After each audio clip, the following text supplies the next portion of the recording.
The views and opinions expressed in this video are those of the speakers and panelists, and do not necessarily reflect the position of the Ethos Institute for Public Christianity and its founding institutions and organizations.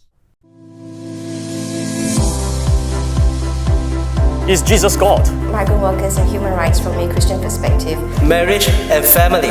ISIS presents a much bigger threat. How do we integrate the Bible with our scientific understanding? Are you able to actually describe and articulate clearly your own sense of purpose in life?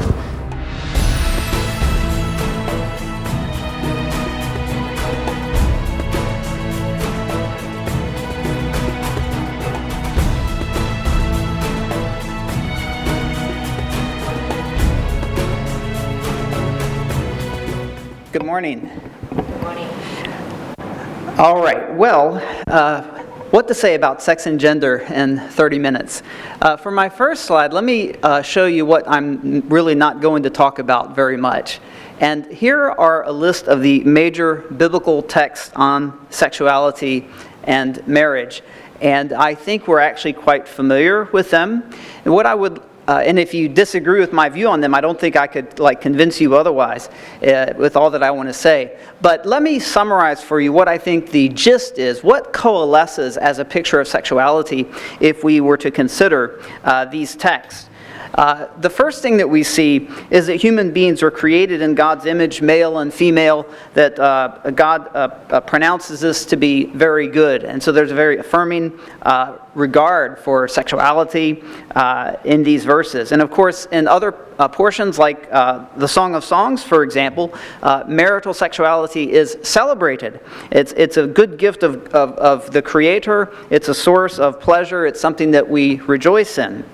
But the third element that's also very prominent in Scripture is the fact that this good gift needs to be guarded and protected by various commands against adultery and other forms of sexual immorality. Like fire, this good gift can be a source of blessing and warmth, but it can also be tremendously destructive if it happens in the wrong time or place, or if it gets out of control. We also see, fourthly, that Scripture uses this sexual relationship in some way, in a metaphorical way, to symbolize the relationship between God and His people. And it can do so in negative as well as positive ways. For example, when God's people follow after other gods, it's likened to prostitution or adultery. The corresponding or the opposite positive picture we see when God's people experience redemption. It can be characterized as an instance in which they were joined to God. And of course, ultimately in the future, we see this in Revelation with a depiction of the marriage feast of the Lamb. And so these are some of the images that we see in terms of characterizing the sexual relationship of man and woman, as well as the greater theological significance that it symbolizes. And so the Bible gives us one story about sexuality that we're quite familiar with. And in fact, I would say that we can know some of these things even apart from Scripture, just from the common experience of mankind. And they're validated by Scripture. But there are other competing stories about sexuality today, and there seems to be ever-growing confusion on these matters. So for your consideration, this was a recent tweet from just a few weeks ago from Scientific American magazine, and they had a series. This is the sixth of 7 tweets, and they had some little mini documentaries attached to it and so forth that you could watch. And part of what they're trying to do is to promote the idea that biological sex, not just gender, but biological sex itself is merely a social contract. And so they say, before the late 18th century, Western science recognized only one sex, the male, and considered the female body an inferior version of it. The shift historians call the two-sex model served mainly to reinforce gender and racial divisions by tying social status to the body. In short, a white male scientist made up the idea of the female sex so they would have someone to oppress. So, I don't know how this strikes you, but I would suggest to you that if common sense, common human experience, biology, and history mean anything to you at all, you know immediately that this is false. It's just absurd on the face of it. And in fact, this scorn was heaped on Scientific American for this tweet, not just from the usual suspects like us people in this room, right? Christians, but atheists, Darwinists, people of all ideological stripe just said this is nonsense. They pointed out how false Scientific American has fallen, and they've become rather unscientific, given into a kind of gender ideology that's quite prominent today. But the problem is there are people that believe this stuff. And some of them are in really culturally powerful positions. And from these positions, they can act as a sort of gatekeeper, or they can punish or exclude those who dissent from this kind of ideological way of thinking. And so what we need to do is to clarify the truth about these matters and define our own convictions. And we have to believe what is true and not just follow the emperor when he doesn't have any clothes on. So let me define a few terms. I'm talking about sex and gender. And so by sex, I'm just talking about the biological fact of being male or female, with the attendant distinctive set of reproductive systems, organs, and role. By gender, I'm just talking about the psychological and social aspects or implications of one's sex. Now, it's important to point out that sex is more dimorphic, while gender is more fuzzy. What do I mean by that? Sex is more black and white. It's binary. Now, this is a contested notion, and Scientific American, as I just showed you, was trying to push back on that. But male and female have different biological body parts and different sexual functions. And when we say they're dimorphic, it means they have two different forms, as exemplified in the picture of the ducks on the screen.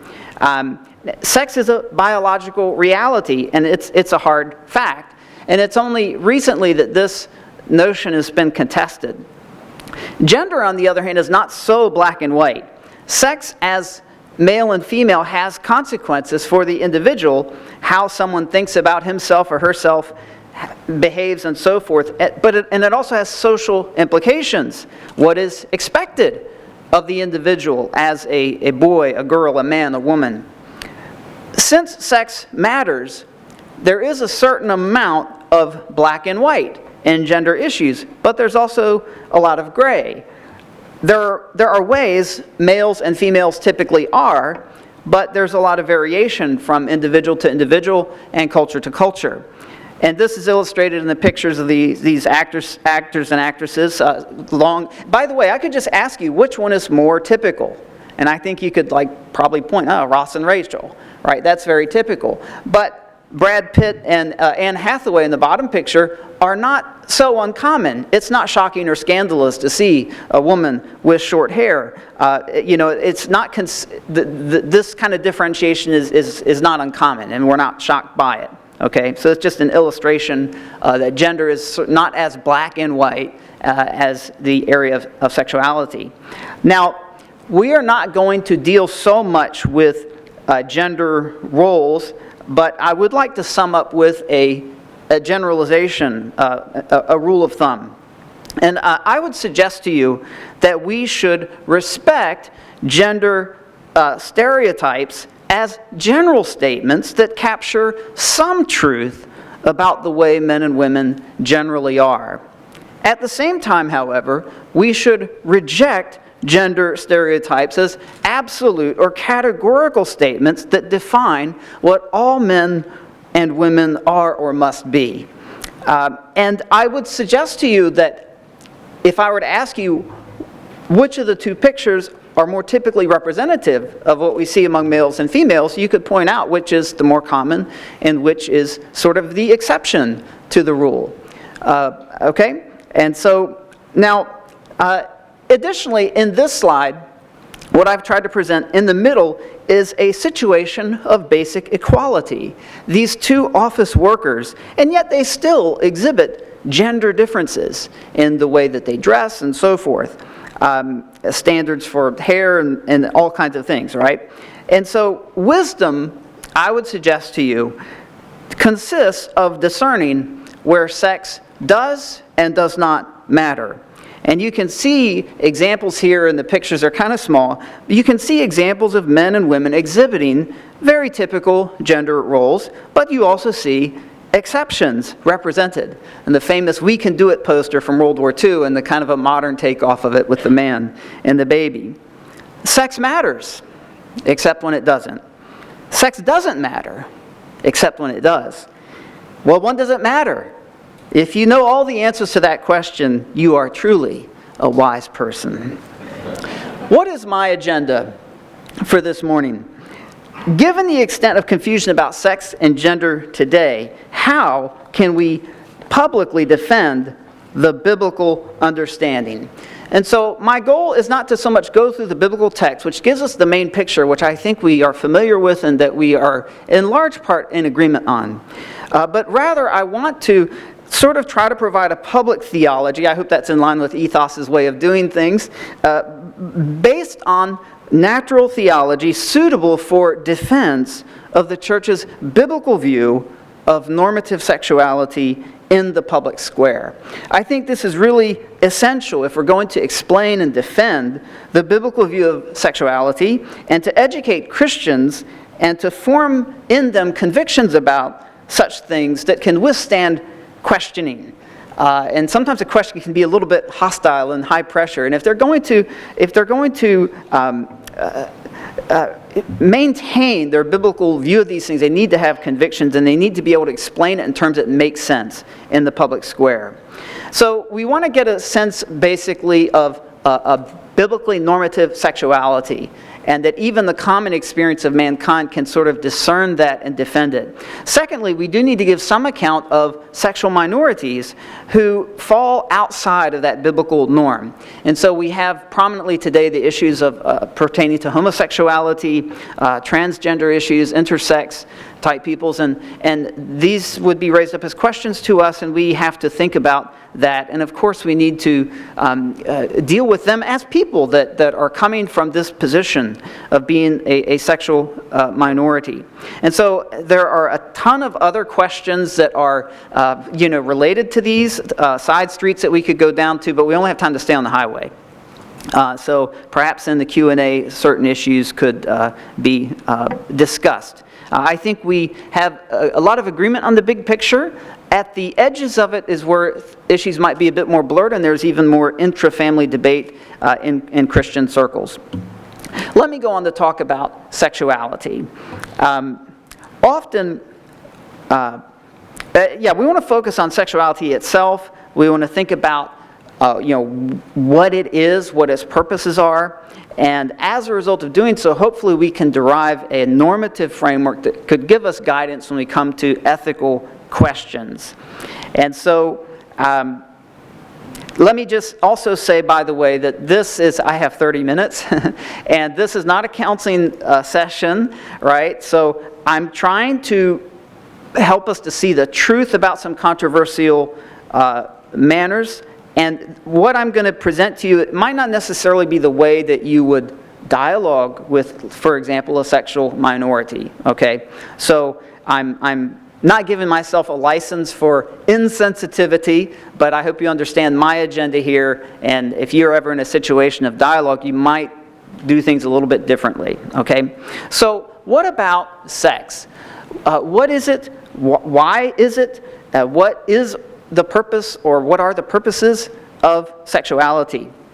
A lot of times when I teach on this, like in an ethics type of class, I will have people brainstorm on these issues at several stages, and that's a good way to approach this because actually they come up with, from observation and based on common experience a lot of times, answers. And in some ways I'm not just trying to sort of argue for these things, but to get them to discover. and then we'll refine and talk about it. So if you're ever teaching on this kind of stuff, I recommend that kind of approach. But for our context here, in the interest of time, I'm just going to present these points.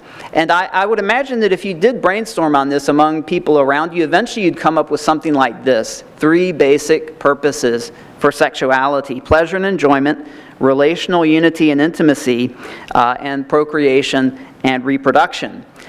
And then, of course, because this is a Christian gathering, the man on the street maybe won't say this, but in a Christian gathering, of course, we know what the Scripture says, and there are other things that we could add to it, like it reflects the intra-Trinitarian love.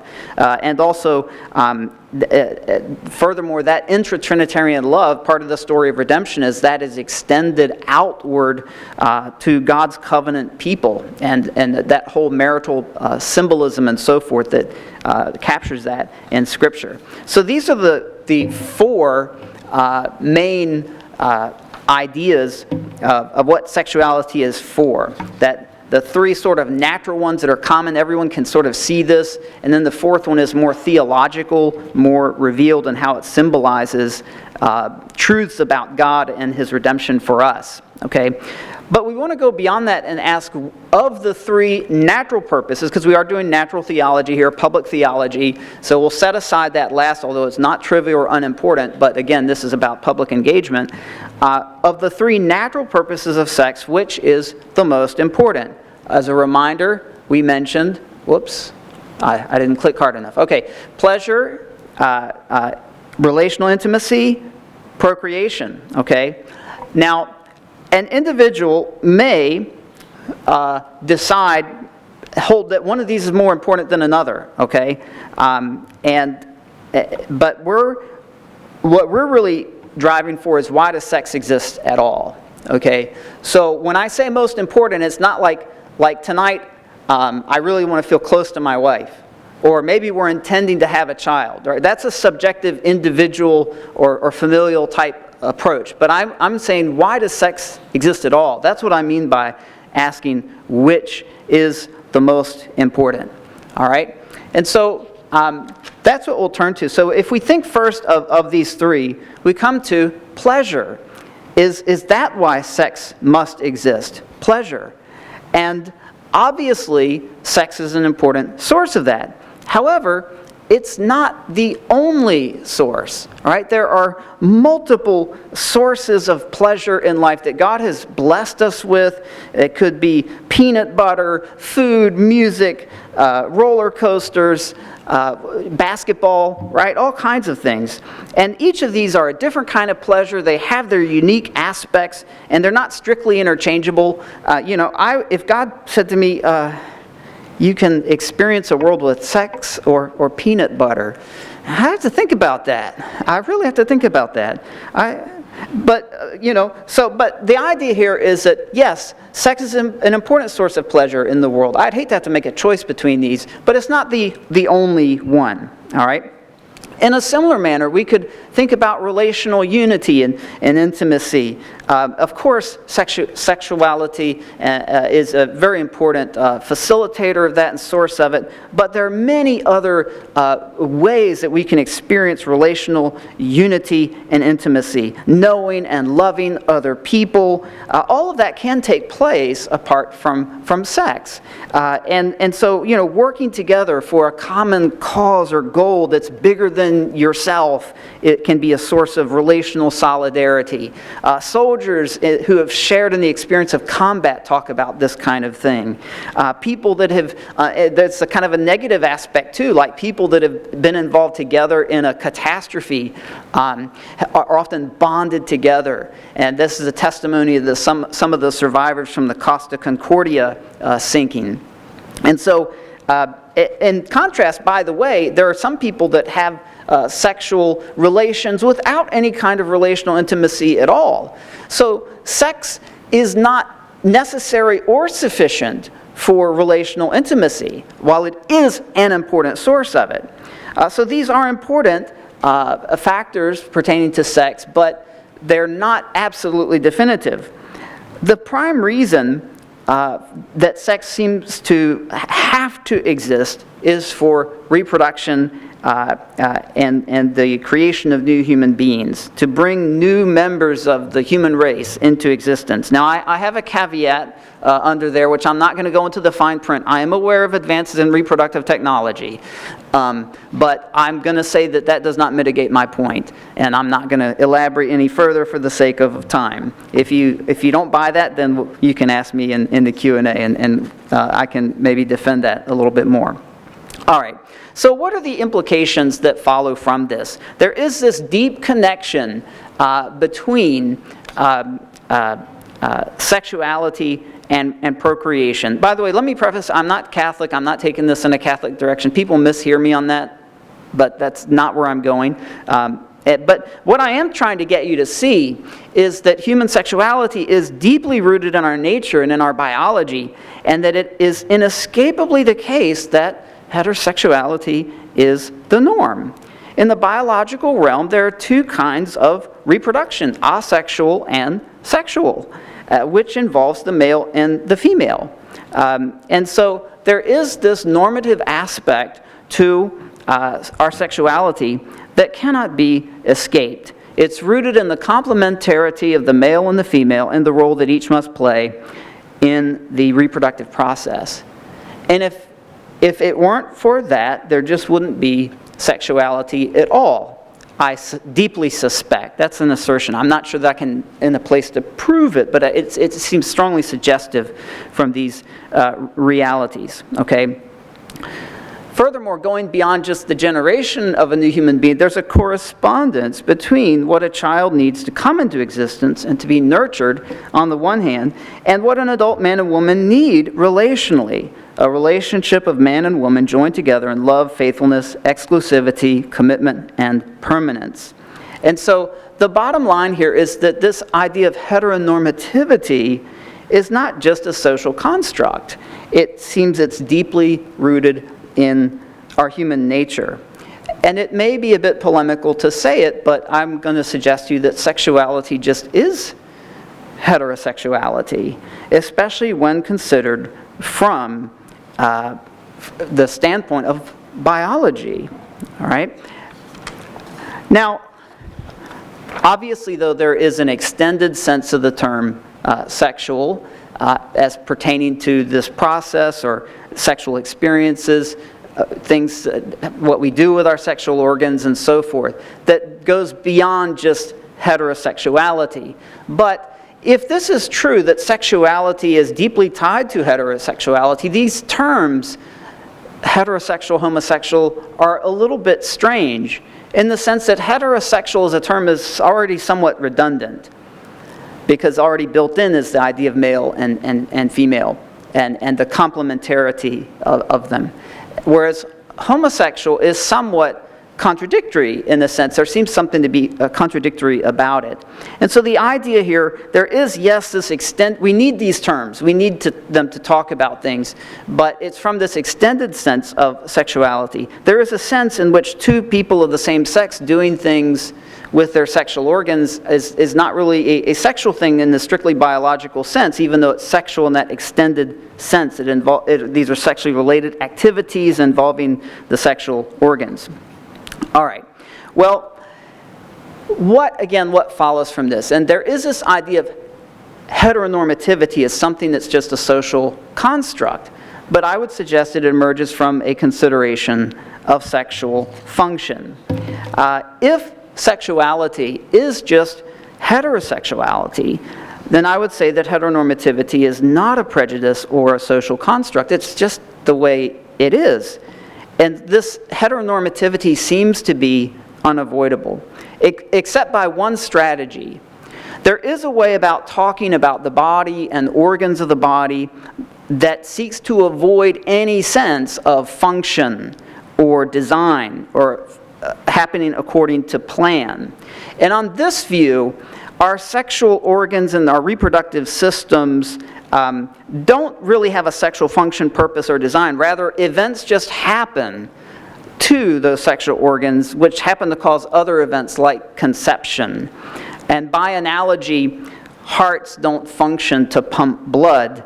It's just they happen to do so. And eyes don't have a function to see, but one event causes another event that's resulted in this organ system, and therefore eyes see. And this can be applied throughout the biological world.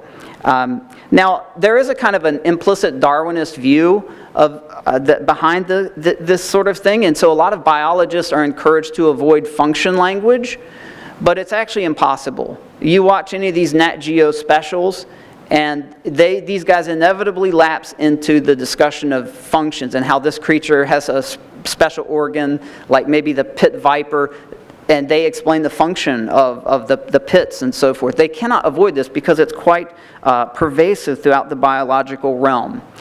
And because it is impossible to avoid talking about it, I think this view of living things is really implausible. And therefore, the same is true of this approach to the human sexual function.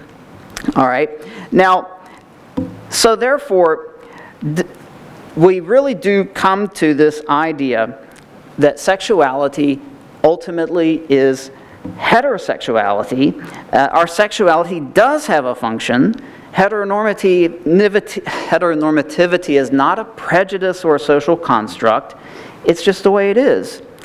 And so what that means then is that the church's position on this, on sexuality, and things like homosexuality, is not merely a cultural prejudice or some kind of a linguistic construct, a way of talking that we've adopted.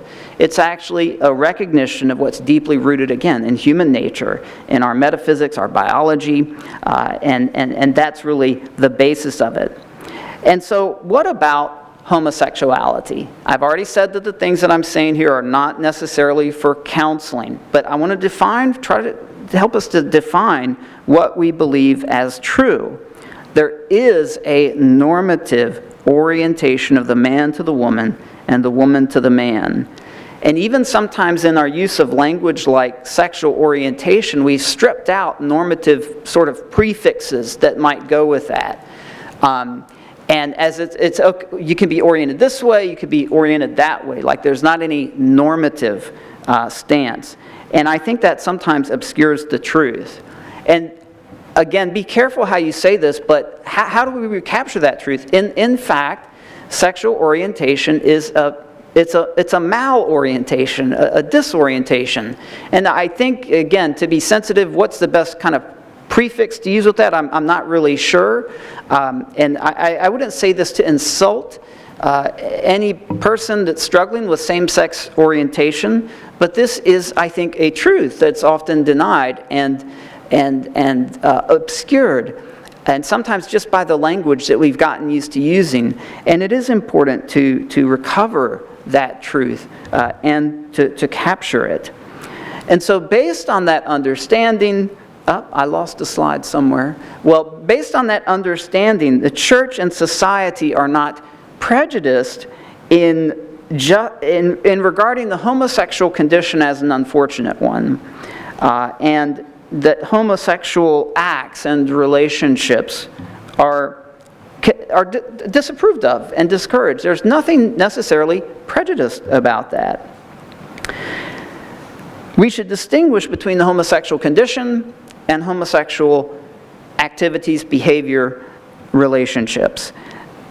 Additional distinctions that should be made are between the cause of a homosexual orientation and the ethics of homosexual behavior. These are not the same thing, and they're often discussed as if one implicates the other. The cause of, or the etiology of homosexuality is a separate issue from the ethics of homosexuality, and often we do conflate those issues. Well, certain implications for marriage flow from this, and in the interest of time, let me try to summarize this portion a little bit more briefly. I see what happened. They got out of order. That's my mistake. If we were to stipulate that marriage is the public formalization of a sexual relationship, then it follows that there's something deeply contradictory about homosexual marriage. And so I want to say a few words about transgender issues. So let me just advance to summarize here. you can do a great brainstorming type thing and get people, what are the characteristics of marriage? And basically you come up, marriage by definition would exclude things like alligators and toasters. It would also, then you would come to, there are certain things about marriage that should be the case, but if they're not the case, we would say, yeah, it's still a marriage. Like if it's not permanent, you would still say, well, before you were married. If it's polygamous, we would say you're still, yeah, there's a difference. Like if you have 4 wives, but you have sex with another woman that's not one of the 4, that's adultery, right? So polygamous marriage is not the way it should be, but it's still a kind of marriage. And then at the heart of it, if marriage is the formalization of a sexual relationship, there is this core element of heterosexuality to it. And so in Singapore, of course, homosexual behavior and relations have been decriminalized, but thinking about marriage is something that I think we need to do, because it is possible that this could be a future social controversy on the horizon. And if our personal desires and quest for autonomy justify redefining marriage in terms of its essential property as a formalization of a sexual relationship, its heterosexuality, by what principle do we prevent it from being redefined in terms of any of its properties? Why living persons? Why only 2 people, right? Why not family members and so forth? And so we need to avoid thinking about marriage as if marriage is just a word, a label, a term that we can slap onto any object that we like. Is that what marriage is? Is it just a word? Or is it a thing in the world that's defined by a specific set of properties? And I try to show that it is actually a thing in the world that's characterized by a set of properties. And if that's the case, actually what homosexuals want, if they want like a permanent kind of relationship that's recognized in law, what they actually want is not marriage, which is already a thing defined by properties, but what they want is something that's analogous to marriage. But it's not identical, it's not the same thing. And so this is a distinction that I think is important, a distinction that can be made and defended, and that should be made and defended. Now, a few things about transgenderism before we end. This is an issue that has really exploded in the past years, whereas in the past it was a tiny minority of the population that were either transgender or of an intersex condition. We're seeing this very prominently discussed today. And so, now, in the case of transgenders, people that seek to transition to another sex, we have to ask the question, are we seeing it more today because something fundamentally has changed with human biology?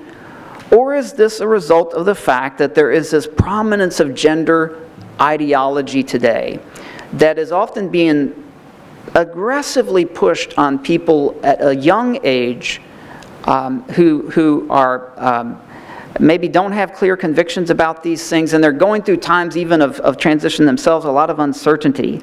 And there is this idea, as Abigail Schreier describes in her book, this idea of peer contagion or social contagion, in which people are sort of told, because they're maybe having some gender confusion, or do I cut it as a man? Look at me, I'm so skinny.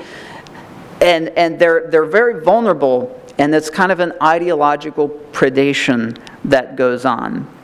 And this, when we think of truly intersex persons, there's kind of this stable figure of 0.018 of the population that are afflicted with this condition as truly intersex. But there's another figure that's out there that's often promoted, which I'll address in a moment. So I have I'm going to skip this polemical slide about social science, okay?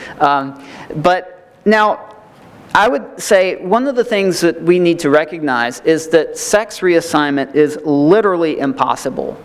Typically, if you are a male, you are XY. You're not just male in your plumbing. you are XY in every cell of your body. And a woman is XX in every cell of her body. Now, there are some exceptions to that where you have, in some cases, a man with an extra X chromosome or an extra Y chromosome. There are these issues that cause some of the intersex conditions. But every man has a Y chromosome. Every male has a Y chromosome. And you cannot change that. You can surgically alter someone. You can take a male and feminize him, but you can't make him into a female. And likewise, you can masculinize a female, but you cannot make her into a male. This is an illusion. It's a delusion and a false hope. And we have the testimony of many people who fell into this delusion to their regret and realized later the mistake that they made, and they detransition, and to the extent that it's possible. Some of this damage is irreversible.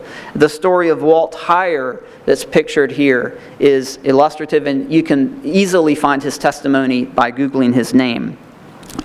There's also the testimony of doctors who have done this kind of surgery, and we now have 50 years of experience of the medical field pursuing this kind of treatment, and it's what we see is it is not the appropriate treatment. People with gender dysphoria do not need to have their bodies altered, or young children given puberty blockers. That's not their issue.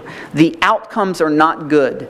It doesn't make them happy. It's a delusional path to happiness that leads them into deep unhappiness and more suicides and all kinds of things, okay?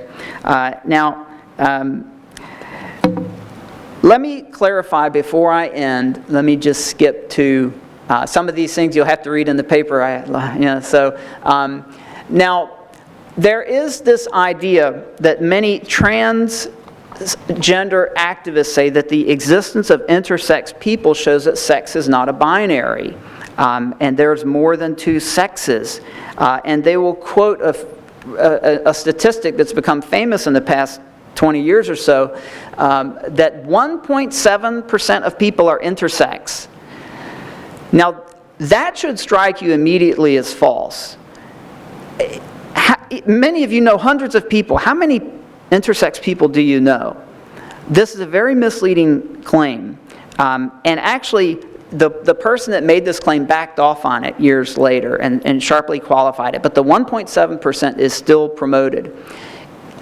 When you actually look at the population, the 1.7% figure ignores the fact that 99% of these intersex individuals are unambiguously male or female genetically, or they identify themselves as male or female, and they don't necessarily like being used in transgender arguments.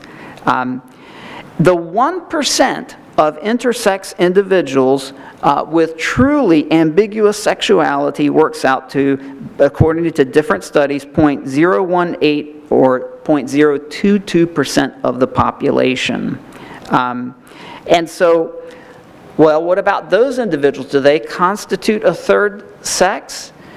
And Preston Sprinkle, who's done a lot of good work on this, has given more details about some of the specifics of them. There are individuals that have both XX cells and XY cells, as well as both anatomical set of genitalia. And the frequency is really tiny, but Sprinkle suggests that we not think of them as a third sex because there are only two sexes. Maybe they're both sex. That's the way to think of them. And he suggests this: no intersex person has an innovative new sex organ called a Plankerton or whatever. That's neither a penis nor a vagina, neither male or female. Maybe they're both, and that is a more accurate way to understand what's happening there. Now, what have we done? What have we tried to do? What have we left undone? I have only tried to lay out a groundwork, a framework of facts in defense of a biblical normative view of sex and gender. And in the time allotted, I'm not sure how successful I was, but this is what we've tried to do. We've left many questions unaddressed, of course. And finally, though, I think a very important point that needs to be made is that homosexuals, intersex individuals, transsexual individuals are our neighbors for whom Christ died. And so the second great commandment, to love your neighbor as yourself, and the Great Commission mandate that we are to seek to make disciples of them and to bring them to Christ, that instruction is also for us towards these people. So there is a missiological element, which I confess is not really in the talk that I just gave, but I need to make that clear. In defining that truth, it's not to exclude, but how do we reach these people? And how that works out missiologically, of course, requires further discussion. And maybe in the Q&A panel we might have time for that. Thank you.